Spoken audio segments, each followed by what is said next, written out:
इसी तरह सिविल जो है ना, जो 2.5 लाख रुपए पेंशन ले रहे हैं, दे आर गेटिंग डीए।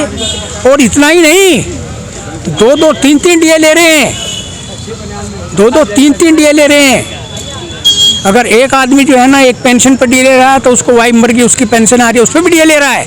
क्यों? Who will check it, who will check it. और एक जो है ना एक ईवीएस कैटेगरी है, मतलब इकोनॉमिकली वीकर कैटेगरी, वो इकोनॉमिकली वीकर कैटेगरी है, उसकी हेल्प होनी चाहिए। I am supporter of that.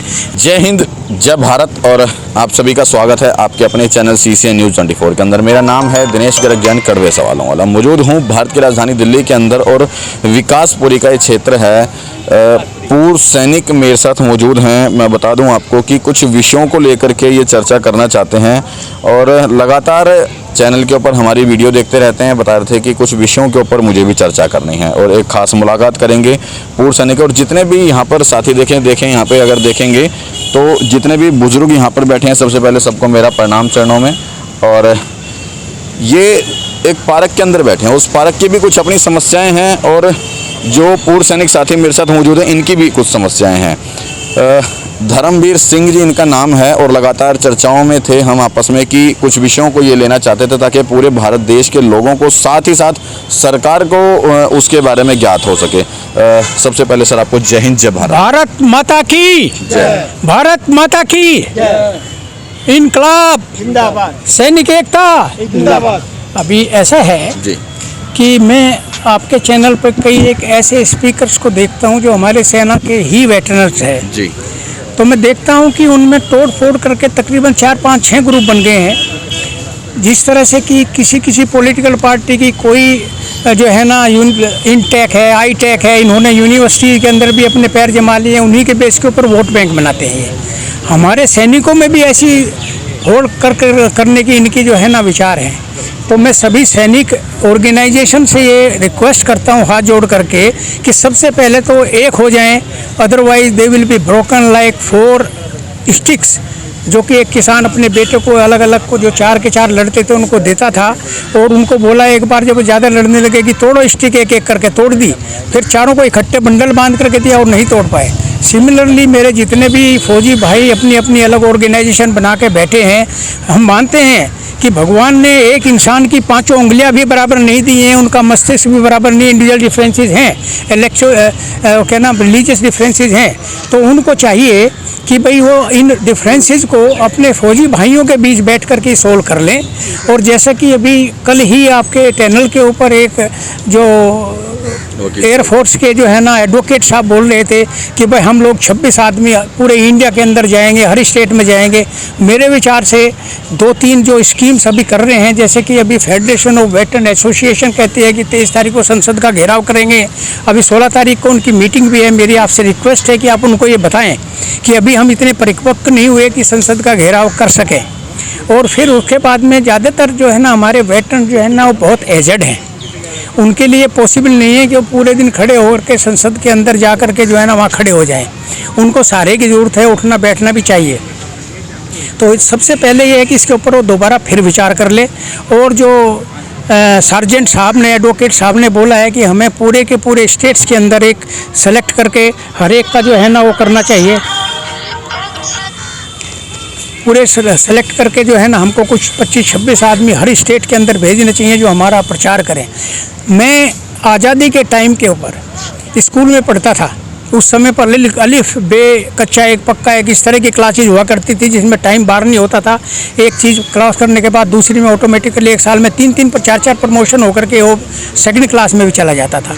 तो उस समय पर जब आज़ादी की लड़ाई चल रही थी, अंग्रेज़ों का राज था, तो हम लेई से रंग करके तिरंगे झंडे बना करके और उस समय पर सरियों के ऊपर उनके ऊपर हाथ में लेकर भारत माता की जय और प्रभात फेरियाँ निकाला करते थे। अभी उसकी ज़रूरत है, न कि 26 आदमियों को 26 स्टेट में भेज करके अपना एडवर्टाइजमेंट करने की। हमें गाँवों के अंदर इस चीज़ का एडवर्टाइजमेंट करना चाहिए कि भाई इस तरह से ये आपके साथ अन्याय हो रहा है। इसके अलावा मैं आपको एक चीज़ और बता देना चाहता हूँ, जितनी भी फोर्सेज हैं, चाहे वो मिलिट्री हो, CRP हो, BSF हो, और क्या नाम बॉर्डर पुलिस हो, CRPF हो या रेलवे पुलिस हो, उन सब के अंदर वही किसानों के बच्चे भर्ती हैं जो कि गांवों से हैं, और गांवों की पॉपुलेशन 70% है। इसलिए मैं नहीं चाहता कि मोदी साहब जो है ना वो डाउन हो, क्योंकि उन्होंने हमारे देश का नाम दुनिया में ऊंचा कर दिया है। मैं ये चाहता हूँ कि मोदी साहब और 20 साल रहें, ताकि वो हमारे देश को इतना स्ट्रॉन्ग बना दें, जैसे कि मिलिट्रीली स्ट्रॉन्ग बना दिया, हर तरह से स्ट्रॉन्ग बना दिया। वो इतना स्ट्रॉन्ग बना दें कि हमारी तरफ चाइना, अमेरिका दोनों भी मिलकर के आँख ना उठा सके।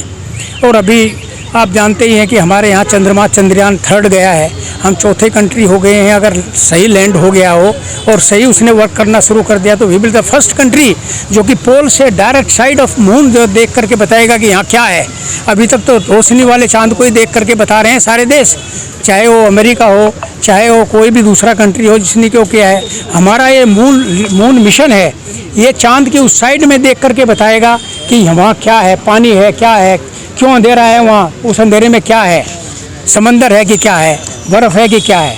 फिर उसके बाद में उसमें बर्फ़ में क्या क्या क्या क्या चीज़ें, ऑक्सीजन भी है कि नहीं, उसमें जीव भी रह सकते हैं कि नहीं। मेरा एक सवाल है साहब। हाँ जी, बोलिए।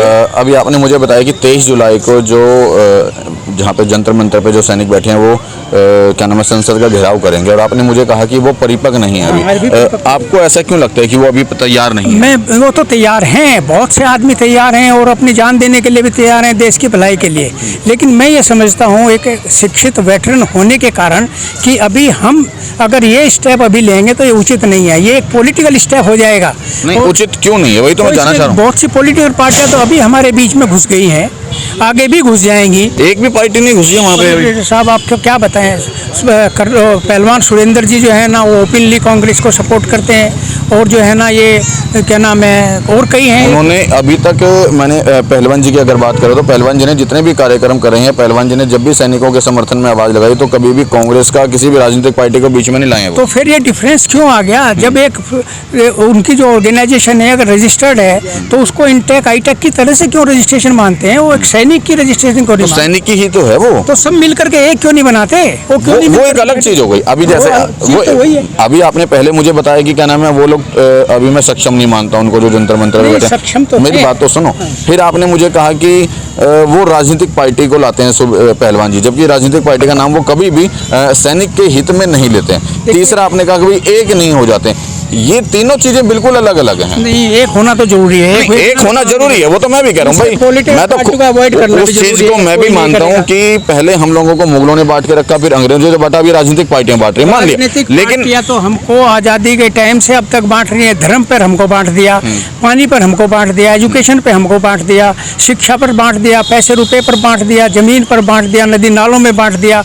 उन्होंने छोड़ा क्या हमें बांटने में? क्यों बटाए हम? किस लिए बटे हम हैं? वो हम मानते हैं कि अभी यूनिफॉर्मिटी होनी बहुत मुश्किल थी, क्योंकि हम तो 500 कितने स्टेट्स को मिलकर बने थे, सबकी अलग अलग राजधानियाँ थी, नवाबी थी, निजामी थी।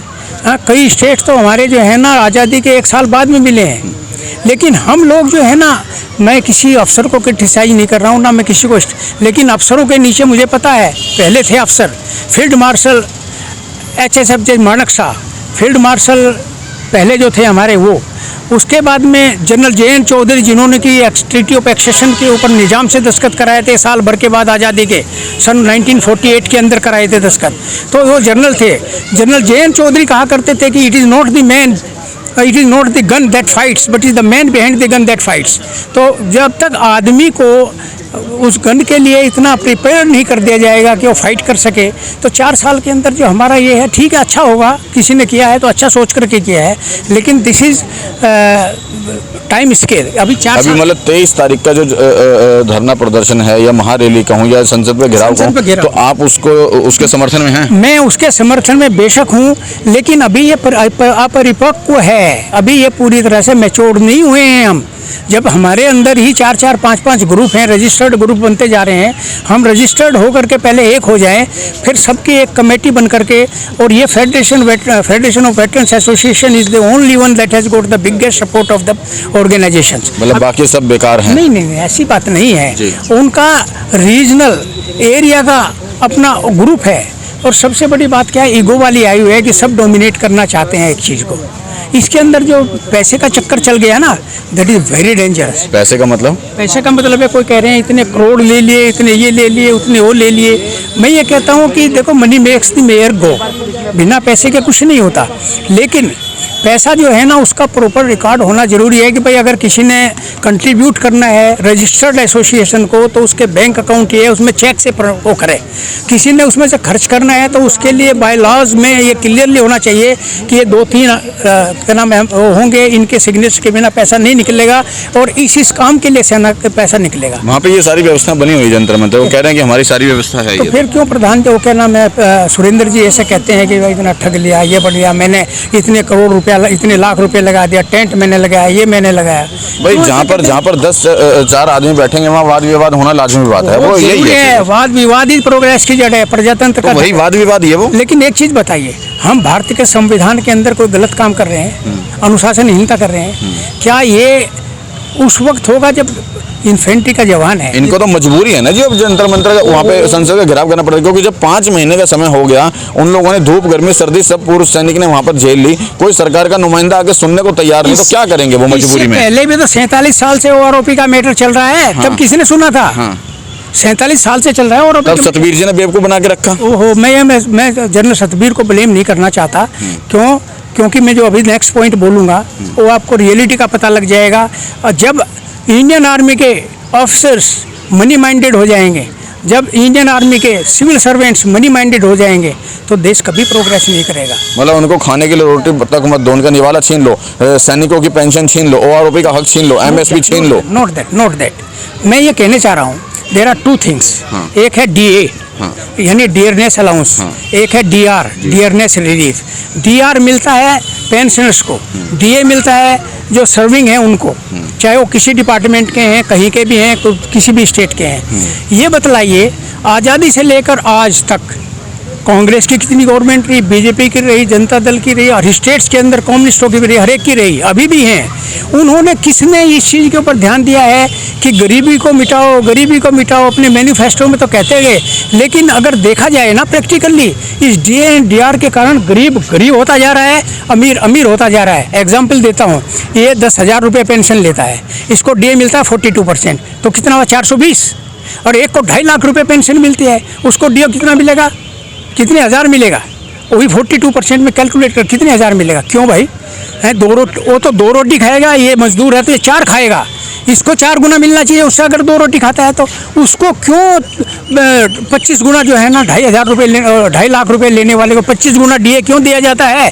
एक मैट्रिक्स बनाना चाहिए कि एवरीबडी, महंगाई का असर सब पर पड़ता है, अमीर पर, गरीब पर, ठीक है ना, नीचे वाले पे, ऊपर वाले पे। एक मैट्रिक्स बनाना चाहिए इसके लिए, और 3 महीने में बनाना चाहिए, ताकि भाई देखो ये मैट्रिक्स बनाया, सबका डीए बराबर होगा, महंगाई का प्रभाव सब पर बराबर पड़ता है, सबके ऊपर बराबर पड़ेगा। इसमें कहीं ना कहीं सरकार ही तो जिम्मेदार है। नहीं, हाँ। इसके अंदर सरकार बाद में जिम्मेदार है। वो जो सिविल सर्वेंट्स हैं, जो इस चीज़ की पॉलिसी को डिक्टेट करते हैं, वो भी जिम्मेदार हैं इक्वली, क्योंकि उनका बेनिफिट नहीं है, इससे उनका लॉस हो जाएगा। मेरे यहाँ से भी गजेटेड अफसर्स हैं परिवार से, उनको भी लॉस होगा, मुझे भी हो सकता है लॉस हो, तो I am ready to bear the loss for the country's economy. हमारा इकोनॉमी तभी स्ट्रॉन्ग होगा जब डीए एंड डीआर जो है ना, उसको बहुत लाखों करोड़ रुपए का फायदा एनुअली देश को हो सकता है, अगर डीए एंड डीआर जो है ना वो सबका जो है ना एक मैट्रिक्स के ऊपर दे दिया जाए, और गरीब भी अमीर होता चला जाएगा, और अमीर जो है वो कमजोर होता चला जाएगा। कमजोर तो नहीं कहेंगे, मतलब इक्वल आ जाएगा। हाँ, इक्वल तो डीए के मामले में आएगा। हाँ। डीए के मामले में आएगा, वैसे नहीं आएगा कमजोर। देखो उसको तो तनख्वाह भी ज़्यादा मिलती है, अपना स्टैंडर्ड मेंटेन करे, एज पर उनको पेंशन ज़्यादा मिलती है, अपना स्टैंडर्ड मेंटेन करे, और पेंशन के बेस के ऊपर। Why should a poor man suffer? एक गरीब आदमी क्यों सफ़र करे, बताइए? इसी तरह सिविल जो है ना, जो 2.5 लाख रुपए पेंशन ले रहे हैं, दे आर गेटिंग डीए। और इतना ही नहीं, 2-2, 3-3 डीए ले रहे हैं, 2-2, 3-3 डीए ले रहे हैं।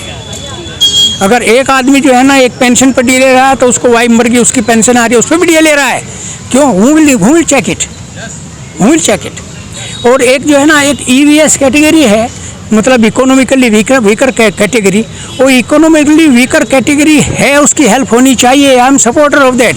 लेकिन उसका जो है ना, हर साल या हर दूसरे तीसरे साल एक जो है ना रिव्यू होना चाहिए कि भाई वास्तव में ये ईवीएस के अंडर रह गया है, ऊपर चला गया है, क्यों होना चाहिए ना, होना चाहिए।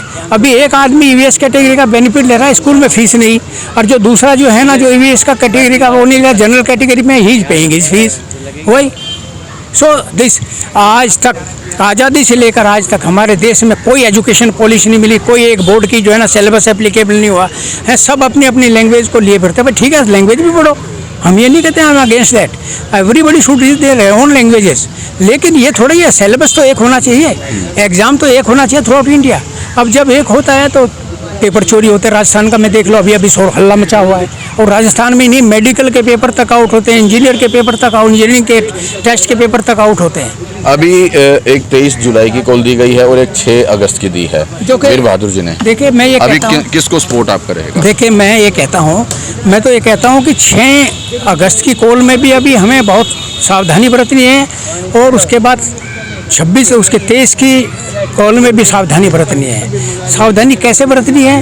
पहले हमें गवर्नमेंट को ये बताना पड़ेगा कि हमारे पास संख्या बल है, ऐसा ना समझो संख्या बल नहीं है, हम गाँवों से हैं, गाँवों के बेटे हैं, किसानों के बेटे हैं, किसान ही तो गाँवों के हर एक शहरों के हर एक आदमियों को खिलाता पिलाता है। दिल्ली जैसे शहर में भी 300-350 गाँव जो है ना वो हैं, तो जितने भी आदमी जाते हैं वो सब इन्हीं के जाते हैं। कंपलसरी कर देना चाहिए कि everybody who is taking a ticket for this MP MLA, उसके एक बेटे को फौज में जो है ना वो होना चाहिए, तभी तो पता लगेगा कि क्या डिफिकल्टीज है, देश कैसा है। भाई जब सरकारी अधिकारियों के बच्चे सरकारी स्कूल में पढ़ने लगेंगे तो अपने आप सरकारी स्कूल का सुधार हो जाएगा। नो, ऐसे नहीं होगा।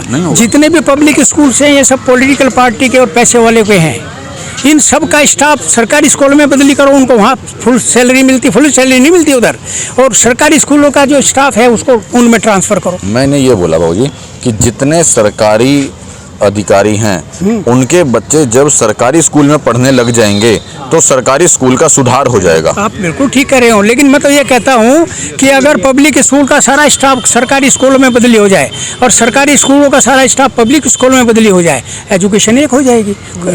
अधिकारियों के बच्चे कहीं भी पढ़े, सब क्वालिफाइड हैं। पब्लिक स्कूल में, प्राइवेट स्कूल में सैलरी पे 40,000 रुपये साइन करा देंगे 10,000 रुपये। ये हाल है प्राइवेटों में। You can not claim, claim नहीं कर सकते, बोलेगा तो उसको बाहर कर देंगे। ये हाल है इंडिया में। Is right.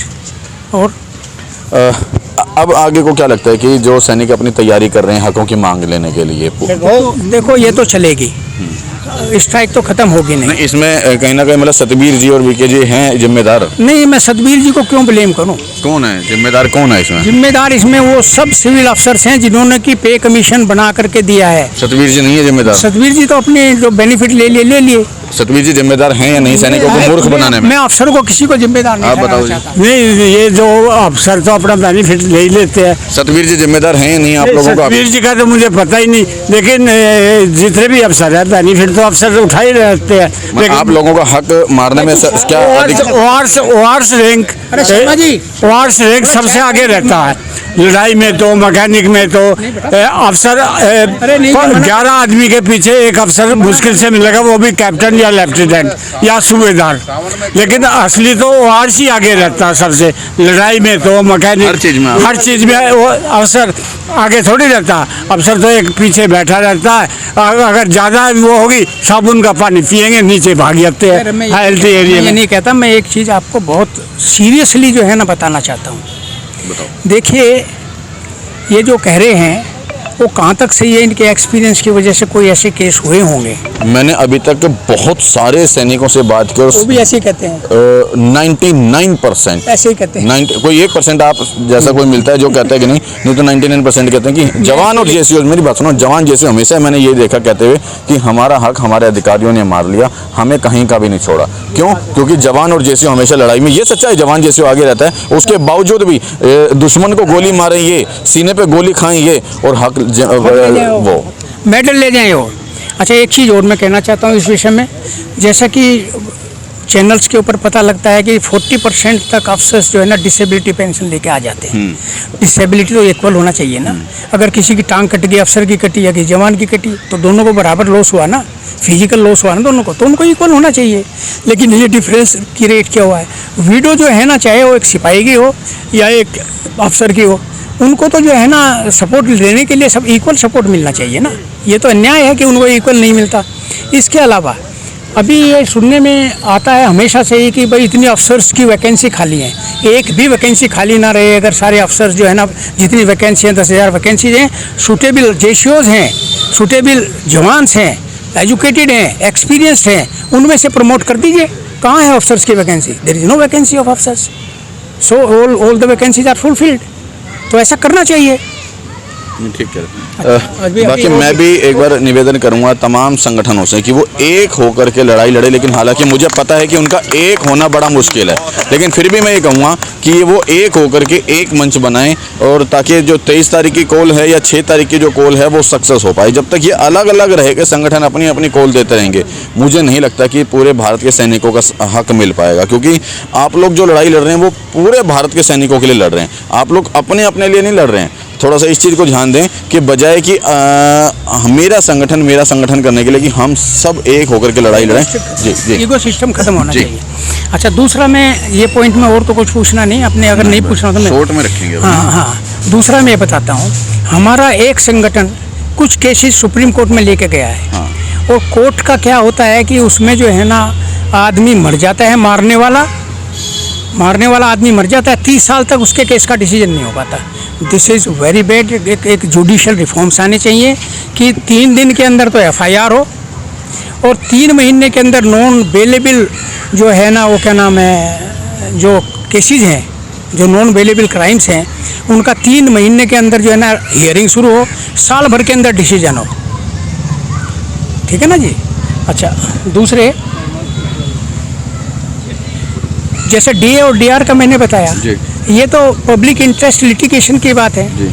जो एडवोकेट साहब जो सवेरे कल बोल रहे थे आपके सामने, वो ये क्यों नहीं लाते लिटिगेशन कि सबको बराबर महंगाई अफेक्ट करती है? क्यों नहीं लाते? तो पब्लिक इंटरेस्ट की बात है। Why don't they bring this PIL? They should bring this PIL immediately. जो भी सुन रहे हैं उनको चाहिए कि PIL लिया है, उसका जो है ना, क्या नाम है, सैनिकों की OROP से ज़्यादा कंसर्न नहीं है, लेकिन पब्लिक के से कंसर्न है उसका। ठीक है ना, उसमें सिविलियंस भी हैं, उसमें मिलिट्री वाले भी हैं। अच्छा जी, ठीक है ना जी। अच्छा, दूसरी जो है ना, संसद के अंदर एक कानून बना कि कोई भी एम्प्लॉय, भाई सुन लो बात गौर से रे, कोई भी एम्प्लॉय 10 साल की सर्विस के बिना, 50 साल की उम्र पूरी किए बिना पेंशन नहीं ले सकता। और उसी संसद के कानून को संसद ने अपने बेनिफिट के लिए तोड़ दिया। शपथ लेते ही वेतन शुरू। तो इस चीज़ का माननीय सुप्रीम कोर्ट को सो मोटो नोटिस लेना चाहिए, कॉग्निजेंस लेना चाहिए।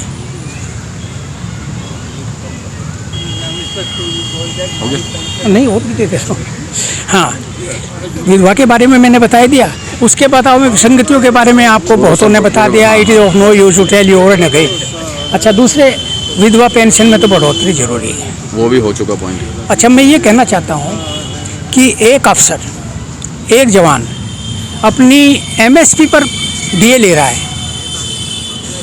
एक जो 15,500 रुपये OS क्या नाम है, MSP पर DA ले रहा है, उसकी जो है ना एकदम से तनख्वाह चले जाते हैं 22-23 हज़ार से ऊपर, 42% लगा पर लगाए। और एक जवान की जो है ना 5,200, तो उसकी कहाँ जाती है? नीचे। तो मैं ये कहता हूँ MSP में एक मैट्रिक्स बनाओ, चाहे वो कोई भी बनाए, कि इतनी जो है ना MSP होगी, और उस पर DA ख़त्म कर दो। सारे झंझट जवानों भी ख़त्म हो जाएंगे। उनको आप सब अपना इतना ले रहे हैं, उतना ले रहे हैं, सब इक्वल होते चले आएंगे। इस देश को अंदर एकता लानी बहुत ज़रूरी है। ठीक है, हो गया आप वाले पॉइंट। देखिए, तमाम विषयों के ऊपर जो है धर्मवीर जी ने अपनी बात रखी। बाकी इनके विचारों को लेकर के आपकी अपनी क्या राय है, वो कमेंट बॉक्स में राय जरूर दीजिएगा। और यदि आपको लगता है वाकई इन्होंने जो बात कही है वो सैनिकों के हत में है, बिल्कुल उनके कहीं ना कहीं उनको सही है सैनिकों के लिए, तो एक बार वीडियो को शेयर करना बिल्कुल ना भूलें। इन्हीं शब्दों के साथ अपनी बात को ख़त्म करूँगा। जय हिंद, जय भारत। भारत माता की जय।